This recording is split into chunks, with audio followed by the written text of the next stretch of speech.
Verlede week het 5 lede van die US-raad by 'n vergadering uitgestap. Dit na 'n gesprek oor die taaldebat beëindig is, ondanks klagtes dat die beleidsdokument moontlik nie geldig is nie. Wannie Karstens was een van die wat uitgeloop het. Hy sê hy het dit teesinnig gedoen, maar het geen ander keuse gehad nie. Jy sit en sien voor jou oë 'n proses wat besig is om af te speel. En jy weet genoeg van die werkinge wat die impak op die langtermyn gaan wees. En dit gaan hierso baie pertinent oor die kwessie van die funksies van Afrikaans, die hooffunksies van Afrikaans. En ek het gesien hoe begin daai domino so stadig gaan werk. So jy sit die eerste een in die proses, dan begin dit gebeur. En die tragiese is dat mense wat betrokke was by die besluit, nie bewus is van die langtermyn impak hiervan nie. Karstens het die raad se besluit as een van die donkerste dae vir Afrikaans bestempel. Talle akademici het kapsie gemaak terwyl ander begin planne maak het.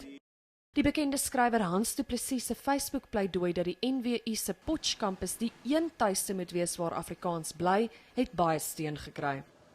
Hy sê hy glo Afrikaans kan inklusief wees. Ons moet Afrikaans skei van die politiek. Dis nie maklik nie, want hy het 'n politieke geskiedenis.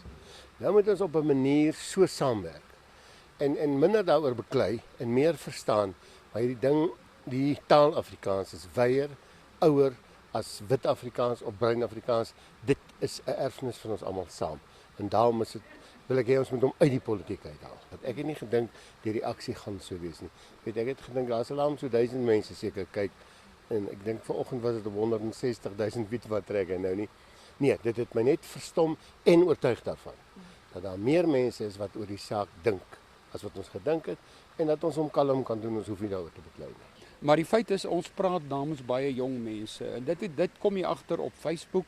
Mense wat vir jou e-pos stuur, jou studente wat met jou praat. Dit is vir mense wie Afrikaans 'n stuk menswees verteenwoordig. En om daardie status van die taal te raak, beteken jy raak hulle menswees aan. Hang natuurlik saam met menseregte ook. En dit is wat in hierdie proses vergeet is. Ons sit in 'n land waar ons 11 amptelike tale het. En om skielik aan een te begin voorkeur gee, is nie in ooreenstemming met die kwessie van menseregte en ook menswees nie. Karstens sê hy moet nog besluit oor sy voortgesette betrokkenheid by die US-raad. Daniela van Heerden, 1 Nuus, Johannesburg.